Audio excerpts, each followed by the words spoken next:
Now on BBC One, let's join our news teams where you are. Have a very good afternoon.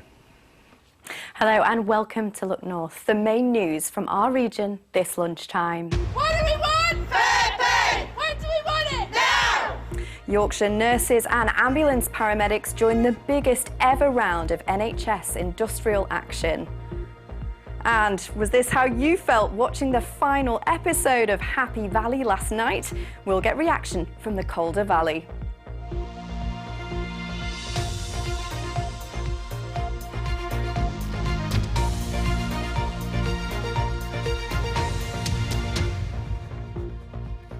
First this lunchtime, we're getting reports that 3 children and a woman have been found seriously injured at a house in Huddersfield. Police were called to an address on Walpole Road at about 8 a.m. this morning.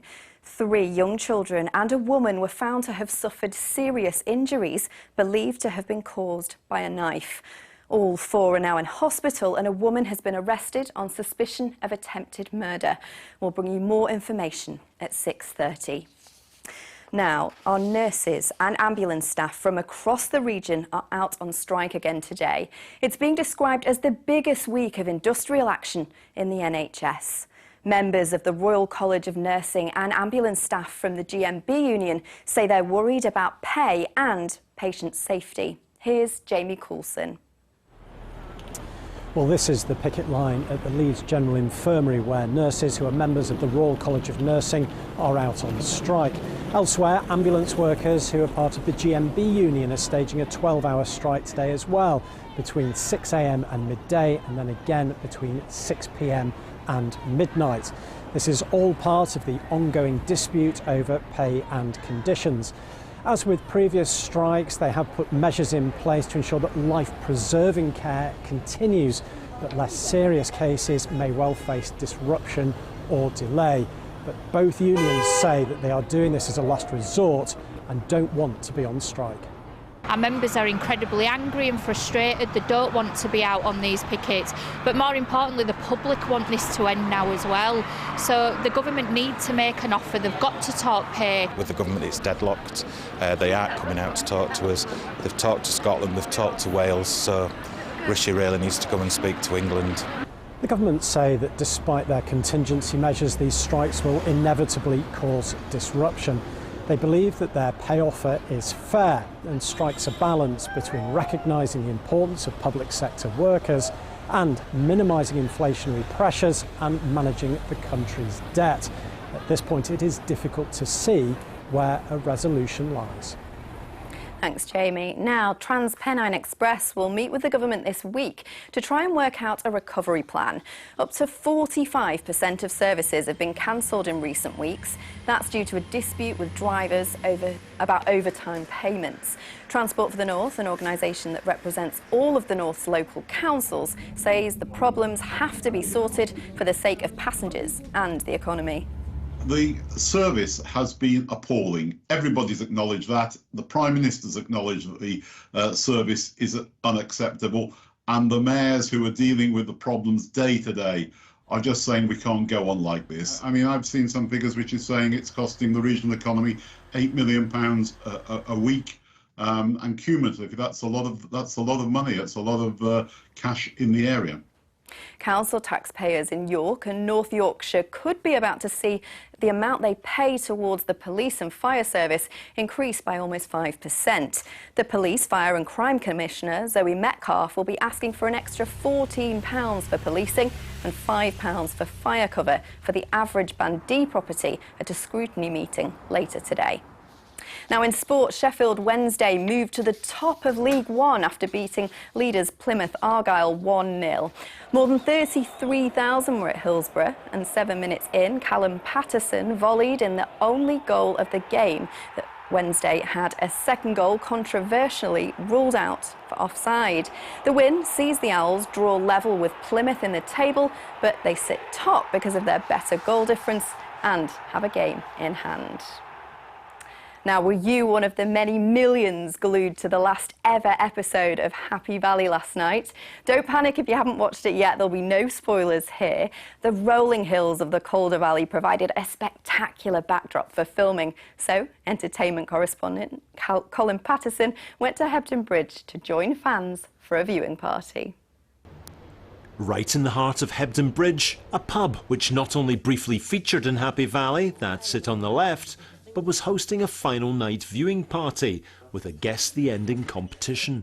My prediction is Tommy Lee Royce is going to go to Catherine's house. Alison is working on the Land Rover and Alison's going to kill him. Tommy Lee tries to kill Catherine and Ryan, the grandson, intervenes and he kills Tommy Lee. There's going to be a twist in it somewhere, I think, and it'll shock us all. Earlier, as part of the build-up to the big night, we went looking for other places nearby that feature in the show, and there are many. So this is where Neil works in Happy Valley? That's 412 place. When we've been watching it, it's been like, oh, I recognise that, you know, just up the road. The Engine Room Cafe in Halifax. This is the table where the scene with Catherine and her ex-husband Richard was filmed. Well, what did you expect to find? Letter. The rapport we have with customers is amazing because from the very first one they were in saying, oh, saw your place last night, isn't it good, isn't it great, you know, Happy Valley round here. Thank you for letting us sit at table 4. Pleasure. This is the one if you ever come to the engine room. We're at Dean Clough Mills in Halifax. What doubles for the interior of the police station. This looks familiar. Yeah, this is the area which was the offices, the scene where she's told by her senior officer that her son has gone to see Tommy Lee Royce in prison. But how the hell would he get to Gravesend and back on his own without me knowing? He ain't in Gravesend. Royce, he got transferred to Sheffield. One last time, let's head to Happy Valley. Back at the pub, anticipation was growing. I don't think there's been excitement like this since JR got shot, really, has there? And during the episode, there were many gasps, numerous winces, and even some old-fashioned hiding behind a pillow and hiding behind a dog. The end credits were greeted with applause. Were we shocked? Were we? I think we were, weren't we? Yeah, I think so. Wasn't what we expected at They all. weren't. Never guessed the ending. Nail biting. Sad. It's over now, it's done. What are we going to do on a Sunday night? And as for the Predict the Ending competition, well, there was no winner. Colin Patterson, BBC News. Oh, brilliant. Are you a fan, Paul? Fantastic. It's like that lady said, what we're going to do next Sunday night. There's going to be a massive void, isn't there? Let's have a look at the headline for the next few hours, because it is beautiful out there. We've got high pressure in charge. We've just got one little weak front to come through, bringing a bit of patchy rain Wednesday night. Perhaps Friday will be fairly cloudy. Predominantly dry, and later in the week temperatures will be back in the mild category. So a very positive forecast. There's the lunchtime satellite picture with not a cloud in the sky apart from a little bit over the Yorkshire Dales there. So it's dry and mainly sunny for most parts of Yorkshire, just a light breeze. A little bit of strength in that sun now. Temperatures close to average for early February, and that is 8 Celsius or 46 Fahrenheit. So through this evening and overnight, we'll see some cloud just beginning to float in from the west, but most parts will be dry with clear spells, and we'll see lowest overnight temperatures around 0 to -2, so there'll be a widespread slight frost. So Tuesday looks another dry day. I think there'll be a bit more in the way of cloud at times, so variable cloud.